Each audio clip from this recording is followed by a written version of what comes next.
fait, pour ceux qui me connaissent, mais j'ai du coup le raconter pour ceux qui me connaissent pas, sinon ça va pas vraiment être intéressant, ça va pas avoir de sens.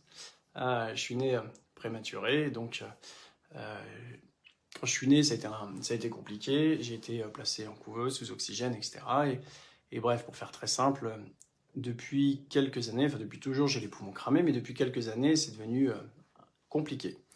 Et donc, depuis 3 ans ou 4 ans maintenant, parce que le temps passe vite, je crois que ça fait 4 ans, je suis souvent sous oxygène. Et donc, très souvent, les différentes complications que je peux rencontrer, bah, ça va être évidemment de l'oppression, c'est-à-dire que je vais avoir du mal à respirer, ça va être une saturation en oxygène qui est toute pourrie, et donc une fatigue, j'ai presque envie de dire, extrême. Et puis en fait, le truc un peu compliqué, c'est que quand je me réveille le matin, je sais, vous savez, il y a des gens qui se réveillent le matin et qui disent «Ah, j'ai bien dormi, trop cool, je vais attaquer ma journée, super chouette». Et ben, en fait, c'est très aléatoire dans mon cas. C'est-à-dire que je vais me réveiller et je ne sais pas dans quel état je vais être physiquement. Et donc, c'est après coup, en fonction de comment mon corps réagit, que je vais savoir si je vais passer une bonne journée ou si ça va être un peu galère. Et donc, les principaux symptômes, c'est ça. Et puis j'ai beaucoup de reflux gastrique comme les bébés. Donc, j'ai beaucoup d'acidité dans le corps et ça brûle souvent. Les douleurs, elles sont assez violentes et intenses. Pourquoi je vous parle de ça? C'est pas pour faire de la victimologie, hein, parce que chacun a ses histoires et c'est pas un concours, mais plutôt pour vous expliquer que la douleur, c'est aussi, comment dire, ça va paraître un petit peu bizarre ce que je veux dire, mais la douleur, c'est aussi un peu un état d'esprit. C'est-à-dire que il y a toujours ce qu'on appelle un avantage à avoir mal. Il y a toujours un avantage à rester dans quelque chose de compliqué. Mais moi, si je devais parler d'un bénéfice secondaire d'être malade, bah, c'est mon métier. C'est-à-dire que le gros avantage de ça, euh, ouais, si, c'est aussi de pouvoir regarder la télé tranquille le soir quand je suis fatigué. Le gros avantage de ça, finalement, c'est que ça permet d'être assez fin quand on a une personne en face de soi qui est en souffrance. Ça permet de détecter des choses, ça permet aussi de vivre des choses. Quand, par exemple, à l'hôpital, on doit parler de l'accompagnement de fin de vie ou de la mort d'un enfant, ou de se projeter sur après, ou d'imaginer que les choses vont aller de mal en pis parce que c'est dégénératif. Bah, finalement, c'est des sujets auxquels j'ai déjà beaucoup réfléchi. Donc, je ne vais pas dire que c'est parfait et que tout va bien, mais en tout cas, ça permet d'avancer beaucoup plus sereinement et surtout en conscience. Alors, comment moi je gère la douleur dans le quotidien? Parce que je fais le malin à travers mes lives mais on parle souvent de ça de manière assez légère et facile, mais de manière très concrète, je prends juste ce qui vient au moment où c'est là. C'est-à-dire que quand je vais courir et que je galère, bien évidemment qu'il y a des moments où je pète les plombs, il y a des moments où j'en ai marre, il y a des moments où je suis déprimé, des moments où c'est compliqué. Et puis pour ça, bah, j'ai de la chance parce que j'ai une femme formidable à la maison et en plus, elle est thérapeute. Donc c'est une aide de dingue. Bien évidemment que moi aussi j'ai une discipline de fer. Quand ça va pas, bah, je sais travailler sur moi aussi, je sais me faire des séances, mais surtout je sais créer un cadre de vie qui fait que je maintiens cet équilibre autant que possible. Mais plus précisément, en fait, quand je me réveille le matin et que je suis en galère, ou quand je traverse l'appartement, ou que je marche pendant 5 minutes et que je suis essoufflé et que j'étouffe, il n'y a rien qui me vient. C'est-à-dire que je me suis configuré entre guillemets, hein, mais les 3 quarts du temps, je suis juste dans l'instant présent. Alors pas l'instant présent, méditation, tout va bien, je suis dans ma grotte en mode mystique, mais dans l'instant présent de manière très terre à terre, de manière très bête. C'est le truc, en fait, quand ça bloque, c'est que je suis juste en train de me dire, tiens, ça bloque. Point. Il n'y a rien de plus qui vient après. C'est-à-dire que je ne suis pas en train de me faire de film, je ne suis pas en train de me faire un dialogue tout pourri dans la tête, je ne suis pas en train de stresser ou quoi, je suis juste sur le là, maintenant, c'est compliqué. Mais il n'y a rien d'autre, il n'y a aucune anticipation. À l'intérieur, bien évidemment, par expérience, je suis assez serein parce que je sais que ça va, ça vient, ça va, ça vient, avec une respiration aussi. On inspire, on expire, c'est un peu toujours le même système, même la douleur, même quand elle est intense, il y a toujours un moment où elle se calme. Donc, je prends simplement mon mal en patience. Quand j'ai des douleurs la nuit qui me réveillent parce qu'il y a du reflux et que ça me brûle dans toutes les bronches et que d'un seul coup j'ai du mal à respirer, bah là aussi c'est un peu la même chose. Il n'y a pas de dialogue particulier, il n'y a pas d'exacerbation de pensée ou de sensation, c'est plus, bon, ben là tu es en train de morfler. Et donc la seule chose à faire dans ces cas-là, bah, c'est de se concentrer sur la douleur.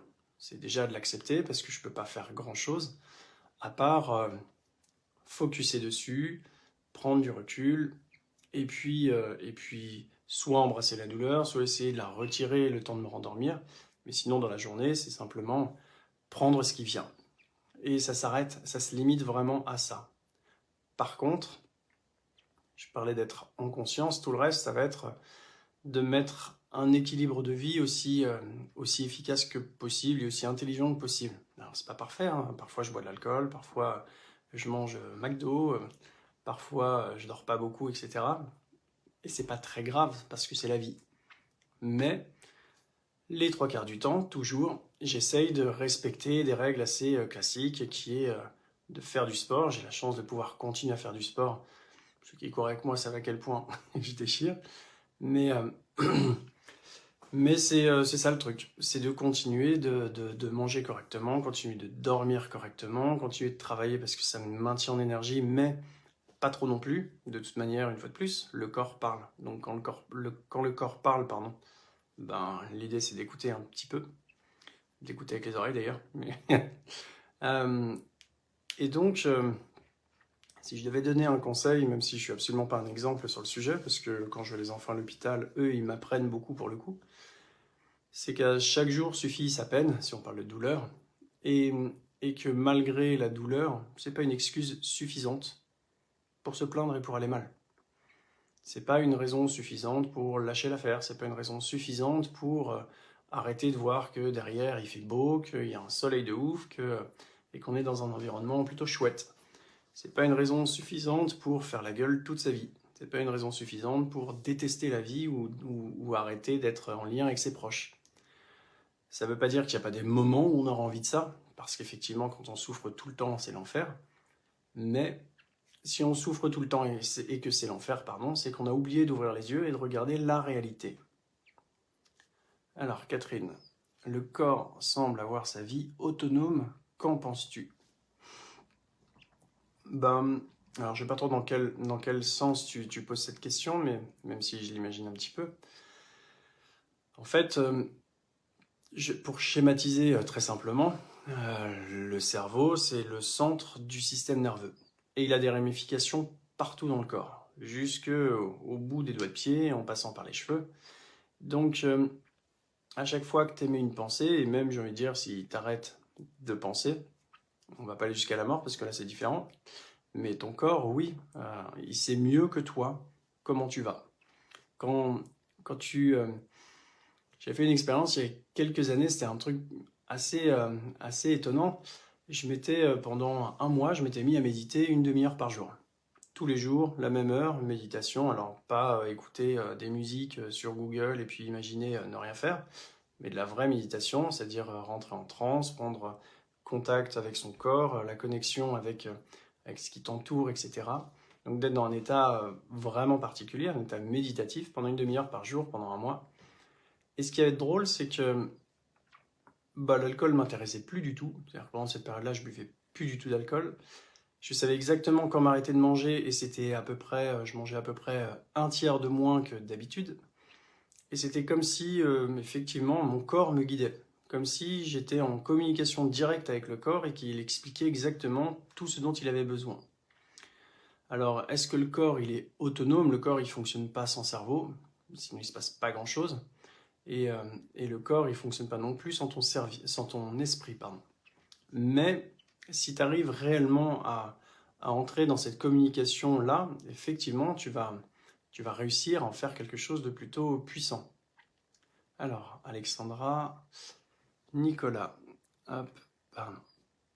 Nicolas, comment on peut aider quelqu'un qui va mal à justement voir les jolies choses que lui offre la vie, la beauté de la région, les relations familiales? Je vais te dire 2 choses, tu peux pas, parce que c'est un chemin que lui doit faire. Et je sais pas toi comment tu réagis, mais au moment où tu es super énervé, super en colère, ou super triste, ou super ce que tu veux, d'avoir une personne qui te dit «Oh, regarde, il fait beau, mais c'est quand même pas si terrible. Je sais pas comment toi tu réagis, mais moi je pense que j'aurais envie de lui prendre la tête et de lui frotter par terre.» Quand tu vis une émotion, tu la vis, t'as pas le choix. Même en thérapie, on va pas s'amuser lorsqu'une personne a une abréaction à travailler tout de suite dessus. On va lui permettre de reprendre ses esprits et ensuite on va bosser dessus. Je vais te dire que déjà aider quelqu'un, c'est un terme un peu too much. Je pense que si tu avais envie de faire quelque chose pour cette personne, ce serait peut-être lui parler honnêtement et lui dire que tu as l'impression qu'elle souffre énormément, parce que tu n'en sais rien, sauf si elle te l'a dit, et peut-être de la diriger vers un psy, ce serait pas mal, ou un médecin, ou un thérapeute, quel qu'il soit, mais que ce soit une démarche volontaire de sa part à elle. Sinon, la seule chose que tu risques de créer, ça va être de la frustration, ou tu risques de la bloquer, ou tu risques d'abîmer votre amitié. Donc c'est un peu dommage. Non? Donc n'hésitez pas à nous renvoyer des messages suite aux vidéos pour poser vos questions, pour si vous avez des remarques, ou alors si vous avez aussi des envies de thèmes particuliers qui vous touchent vous personnellement et qui pourraient toucher d'autres personnes, puisqu'on est là on est dans un objectif de partage, donc profitez-en au maximum. Ok?